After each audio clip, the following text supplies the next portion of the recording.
This is Machukanyarieko TV talk show, where we analyze politics and governance issues. We focus on national, local and international news. We examine the political way of our people, social and economic. Nyarieko TV talk show, the house of ideas.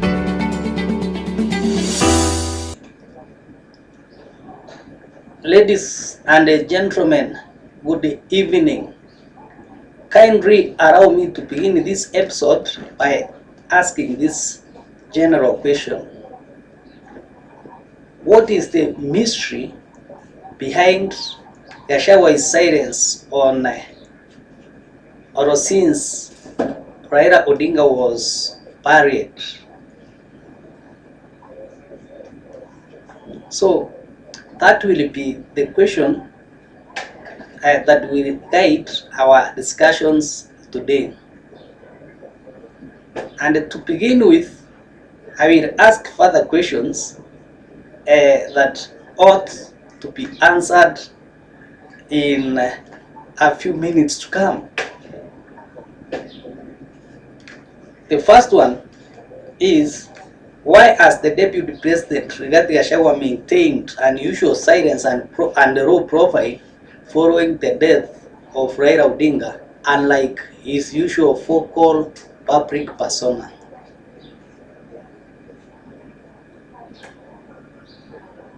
What are the reasons behind Gachagua's decision to skip Raila Odinga's emotional farewell and burial ceremonies?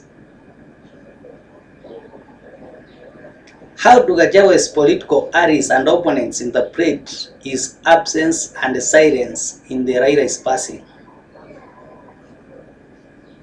Has Gachagua made any statement or actions to honor Raila Odinga's privately, and what might this say about his respect for Raila? And finally, could Gachagua's silence be a strategic choice reflecting political restraint and leadership rather than indifference in the aftermath of Raila Odinga's death? So those will be the questions that will guide us through the mystery behind the Honorable Rigathi Gachagua silence throughout since the death of the Right Honorable former Prime Minister, the Enigma, Raila Amolo Odinga.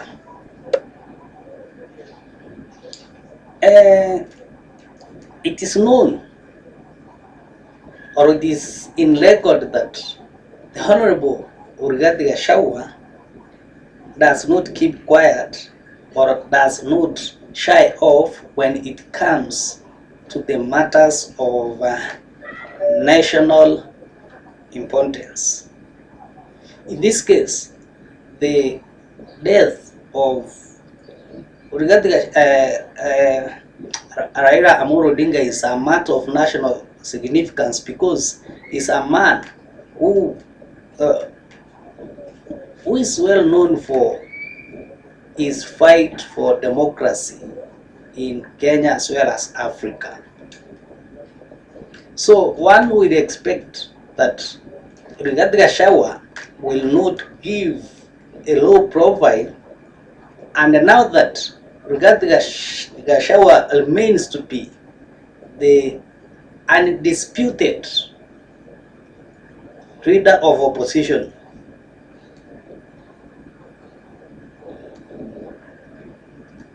his silence has actually marked a departure from his usual public utterances.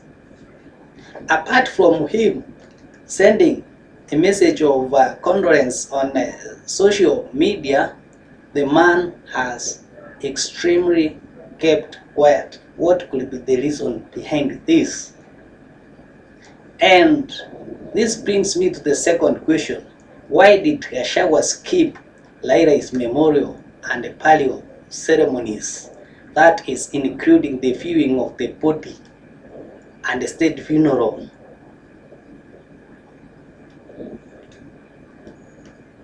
Why?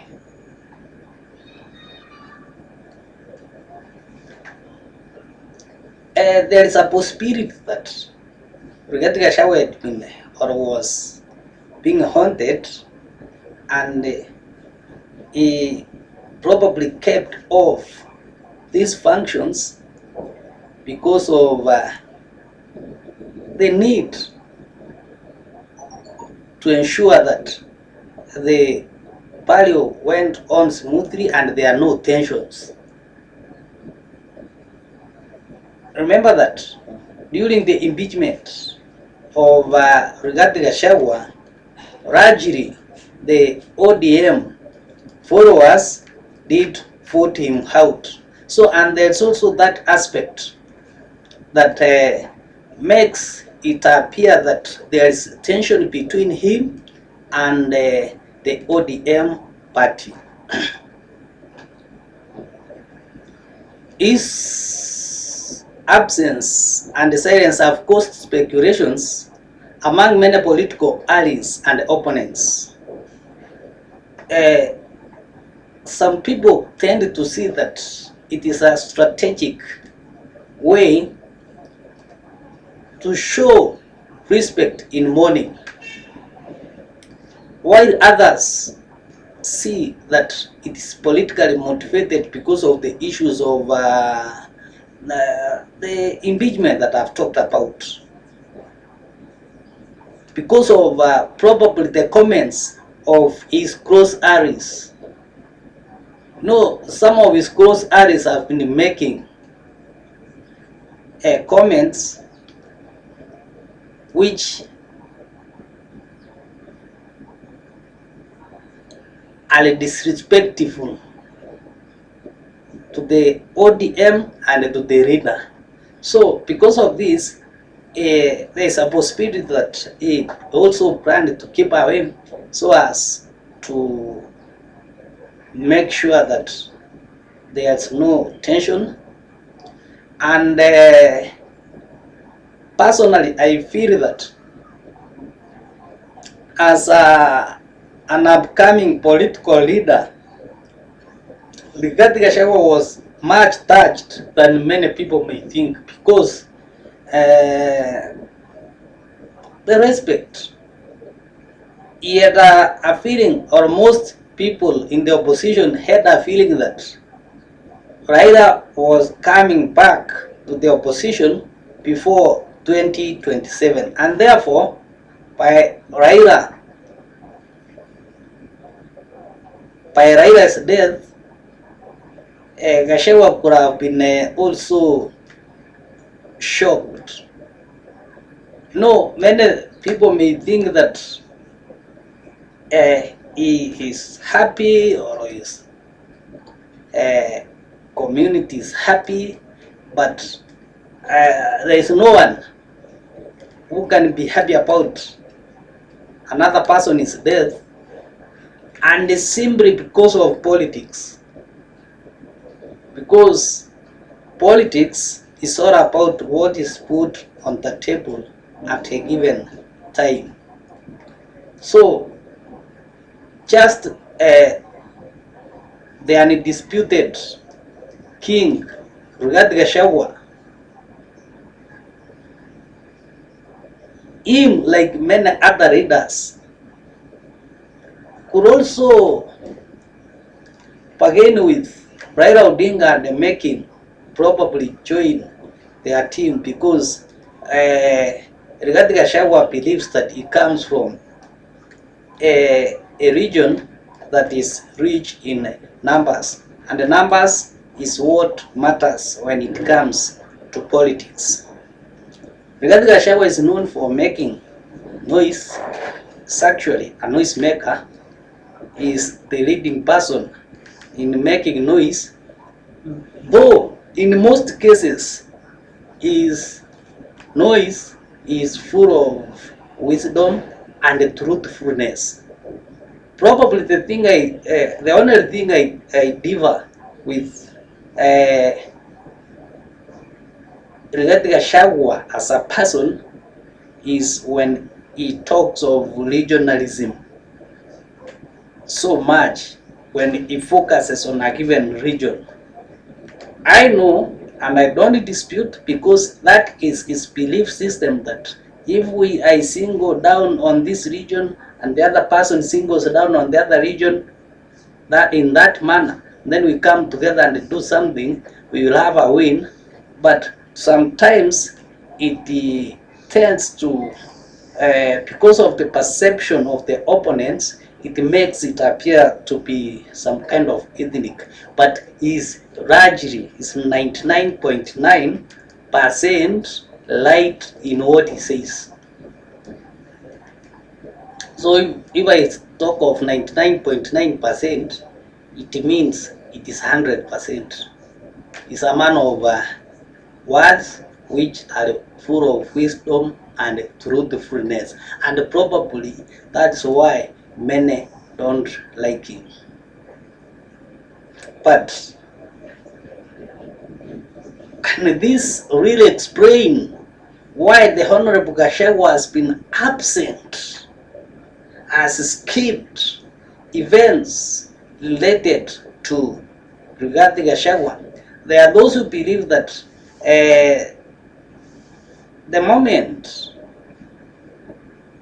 the death of the late Honorable Raila Amolo Odinga was announced, and people went to his home at Karen, in which some of them were singing one time, there was that narrative over the social media that these people have been sent by Rigathi Gachagua, something that is so unique and acceptable, because Rigathi Gachagua knew that Raila Odinga was dying and immediately sent goons to his home to sing one time.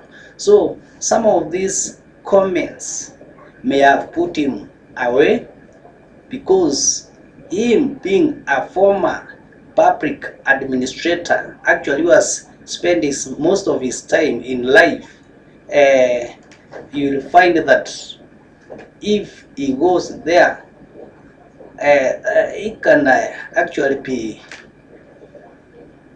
in danger, can put his life in danger.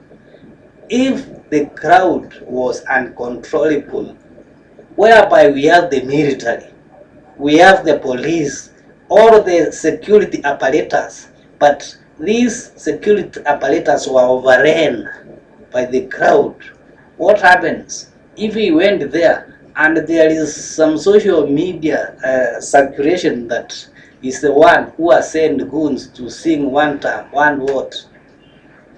So this explains why the man kept away. And in Western Kenya, largely, nothing, no one can die without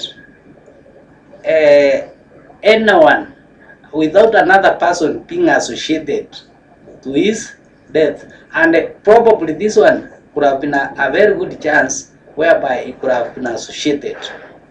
By keeping distance, it reduced the tensions, and it made him, or give the family, humble time. You see, people like Gladys Wanga have tried to drag him to wars, but this man, just as I said, is a bright man, has kept off. He has kept off till the son of Raila Amolo Odinga, Raila Jr., said that each and every person has been invited. Any person who has a feeling that can go to Bondo can go there and give his last respect. And this gave an opportunity now, because earlier on people like Gladys Wanga had drawn the line. It gave people like him an opportunity. Who knows whether any time he will go there? No, you can try to force him, to force things, but the family knows very well about the death or the life that Jaramogi, not Jaramogi but Raila Amolo Odinga underwent. They understand everything than we people. Another reason why Gachagua could have been quiet, Gachagua has of late been accused of over-speaking even within the opposition. And you see, if he continued speaking, because today Gachagua is stronger than even when he was the deputy president, because when he speaks, everyone listens. Whether he speaks shit, whether he speaks wisdom, whether he speaks knowledge, people listen and do analyze statement after statement. Rigathi Gachagua is one of the kingmakers come 2027. Only that now the mathematics has been complicated in a way that it is going to become so difficult to have that win.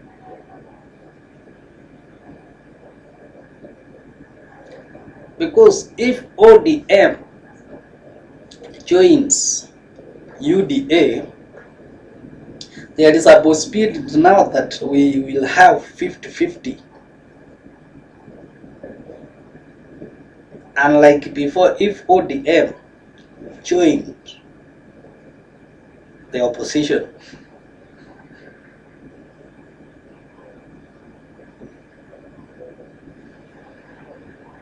as we wait now,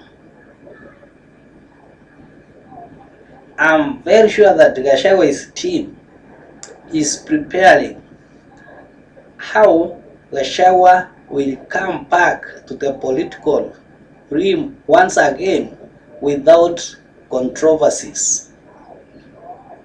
They are preparing him to resume to his political activities, especially tomorrow when it is on Sunday, when most Kenyans normally wait for him and listen to which direction the government is moving.